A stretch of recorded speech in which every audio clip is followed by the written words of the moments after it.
ल साथीहरू अब हामी चाहिँ आज अब घोडदौरा अफ राइड हान्छौँ। घोडदौरा अफ रोड हानेर अब ट्याक्क आज हुस्सु पनि लागेको छ दामी दामी। अब माथिको काम भ्यायो। अब लेट्स गो टु राइड। अब राइड हानौँ न त आजको अब है। कपाल त फेरि ढोस्दै भएको छ है गाइज। ल ओके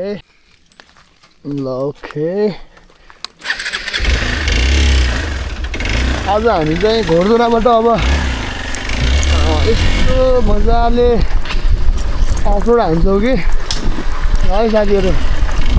घोडदौरादेखि चाहिँ हामी लगभग कति मिनटमा हामी तल झर्ने रहेछ यो अफरोडमा। अनि त्यसमा पनि मेन कुरा के भइदियो भन्दाखेरि तपाईँको घोडदौराको अफरोड कतिको रहेछ त है। अब यो चाहिँ आफ्नै रुट भएर होला मजा लाग्छ है। अनि त्यसमा पनि जो एक्लै भए चाहिँ अलिकति खल्लो लाग्छ। तर केही छैन, एक्लै भने हामी आउँछ फेरि है। बाटो त फेरि अलिकति सोलिँदै छ है। अब यस्तो एडभेन्चर बाटोबाट लग्छु म तपाईँहरूलाई।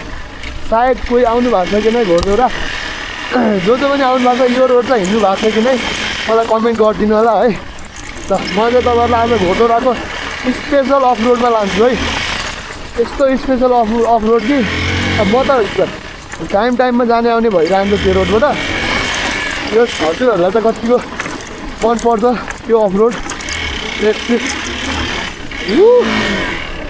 बबालै हुन्छ। अब यो चाहिँ यताबाट आएको रोड, हामी चाहिँ यताबाट जान्छौँ अब त्यस्तै गरेर।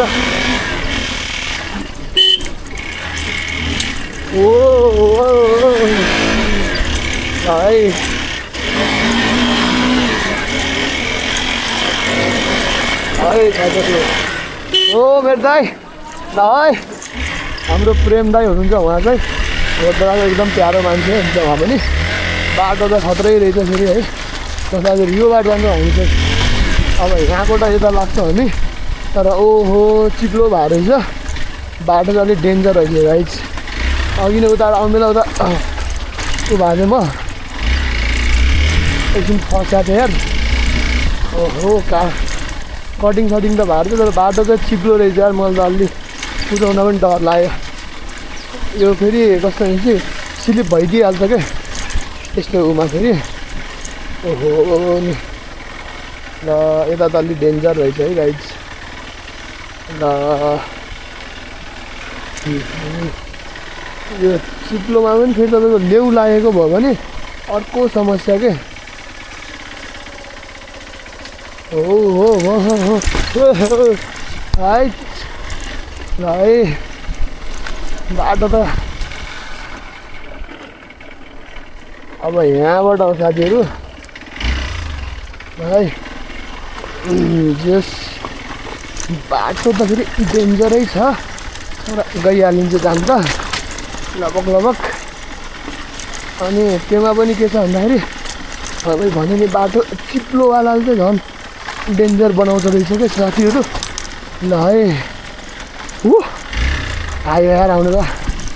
म त अलि यो चिप्लो बढियाबाट सकिँदैन भनेको चाहिँ उडाइदिँदै। तर मलाई लाइफमा बाइक राइडर त बन्न बहुत मन हो। त्यो पनि स्पेसल अफ रोड क्या। अफ रोड बाइक तपाईँको अफ रोड गाडीहरू हुन्छ लास्टै मनपर्छ यार मलाई चाहिँ। जस के गर्ने अब मन एकातिर होइन। ल यो बाटो चाहिँ हाम्रो गाडी नर्मल बाटो यताबाट जान्छ, सर्टकट बाटो फेरि यताबाट हो है। यहाँ पनि अघि आउने बेलामा चाहिँ ठ्याक्कै खाल्टामा परेछ, बाइकलाई अलिकति एकछिन दुःख गर्नु पऱ्यो क्या। अन्त म अघि यही खाल्टामा क्या यहाँ नाचेर फेरि उठाएर लगेर ल नाइस कटिङ हान्यो है। ल यो त फेरि मान्छे हिँड्ने रोड हो, त्यसै गरेर नानी त पुरै फुल स्माइलमा सुन्छ। दाजु ठिक छ नि। ल यो चाहिँ घोडदौराको फर्स्ट टर्निङ भन्छ के अरे, यो झन्डा गाडेको ठाउँ भन्छ यसलाई चाहिँ। यसलाई चाहिँ यसको नाम चाहिँ अर्कै छ क्या, यही बेला बिर्सियो नाम। ल है साथीहरू अब त्यसो गरेर बाटो चाहिँ फेरि फुल सेक्सीवाला बाटो है यो रोडमा बाइक चलाउनुको मजै छुट्टै छ त्यसमा पनि झन्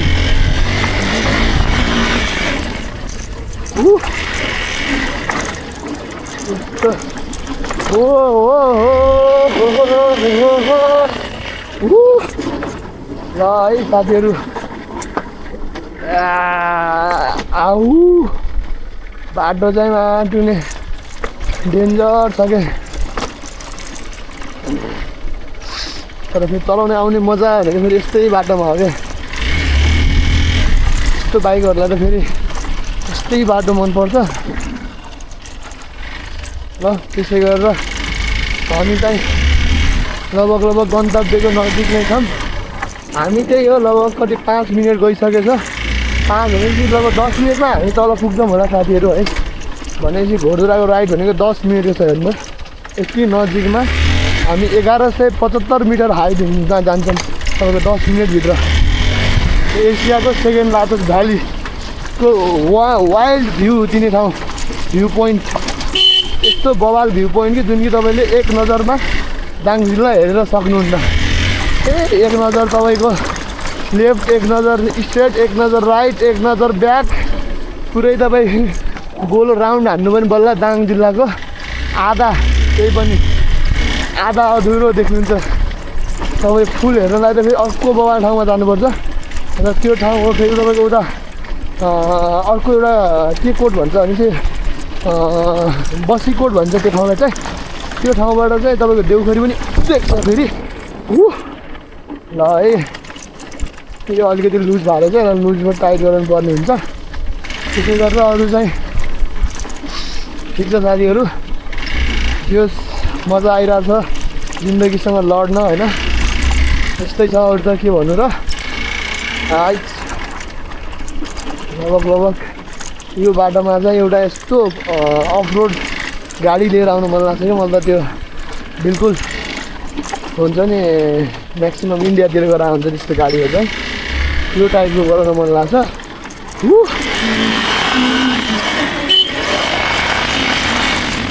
यो टाइपको गराएर चाहिँ चलाउनु पर्ने हुन्छ साथीहरू ल है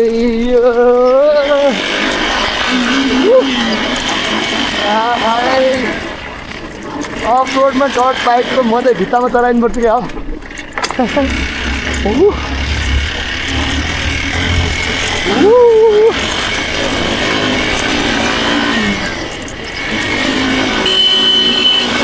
जाने बेला पनि यहीँ बेला चाहिँ आउने बेला नि यहीँ बेला थियो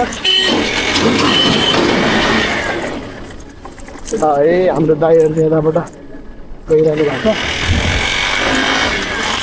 इभिनिङ वाक गरेर त्यसै गरेर अरू त यस्तै हो साथीहरू इभिनिङ मर्निङ जुन टाइममा पनि यो ठाउँमा आउँदाखेरि चाहिँ आनन्दको भाइब छ अनि हाम्रो त्यसै गरेर हिलअप गर्ने साथीहरू ट्रेनिङ गर्ने साथीहरू हाइकिङ ट्रेकिङ जेसुकैको लागि पनि best of the best place हो है साथीहरू आउनुहोस् कुनै दिन समय मिलाएर दाङको घोडाई घुडदौरा भन्ने ठाउँमा तपाईँले सायदै है छिटो मिठो यो चाहिँ हाम्रो गइरहेको चौतारी क्लब ल है यो चाहिँ बइला र चौतारी क्लब पनि फेरि बबालै हो फेरि यहाँ पनि है यो झन् तपाईँको मेडिटेसन र मर्निङ एक्सर्साइजको लागि चाहिँ बबालै ठाउँ हो अहिले पनि गाईहरू चाहिँ गइरहनु भएको छ टक्क लाएर इभिनिङ वाकमा टक्क होइन अनि त्यस्तो हेरेर अब हामी त लगभग आइसक्यौँ गाइस तल चाहिँ तर अब घोडाइ चाहिँ पुगेको छैन हामीलाई समय लगभग 8.5 मिनट लागिरहेको छ अहिलेसम्म चाहिँ भनेपछि हामी लगभग अझ त्यहाँनिर अलिकति सर्टकटमा मलाई टाइम लाग्यो 1 मिनट जति भयो भने त्यहाँ ढिलो भयो नत्र भन्दा अझै हामी छिटो हुने रहेछौँ यहाँनिर चाहिँ मलाई उडाउन मजा लाग्छ हल्का उडाइदिउँ न त ब्याक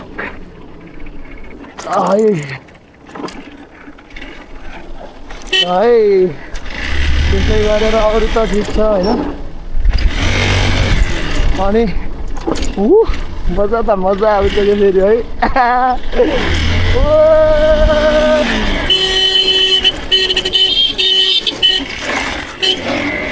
ल है गाइस हामी त रन्च किन्यो ल है साथीहरू ट्याक्क हामी माथिबाट ट्याक्क तल टुप्पामा आउँदासम्म चाहिँ लगभग ल ट्याक्कै हामी चाहिँ 10 मिनटमा तल अम्बिकेश्वरी मन्दिरतिर चाहिँ आइसकेछौँ अब 10 मिनट अझ त्यहाँनिर अलिकति टाइम हो भयो नत्र चाहिँ 8-9 मिनटमा आउँदैसम्म यो बर्खाको टाइममा फेरि चाहिँ कुल्ले त खेल्नु ल कसको र टक्कै यहाँनिर आउँदासम्म त 10 मिनट हुन्थ्यो होला तर म चाहिँ अब त्यहाँनिर स्ट्रेसफुल भइगयो थपिदिनु पऱ्यो होइन त्यसले गर्दा त्यो आउँछ बबाल छ है अफ रोड अन रोड त्यो केटाहरूलाई चाहिँ अब कस्तो टाइपको मन पर्छ है माथि हेभनको मजा त छुट्टै छ फेरि है साथीहरू माथि हेभनको मजा छुट्टै छ लगभग लाइफमा पिचमा धेरै स्पिड हिँड्न मिल्दैन पिच बाटो त नभएकै राम्रो जस्तो लाग्छ यो बाइक चलाएर त पिच यतापट्टि छ अब यता छोडेर यताबाट जाने है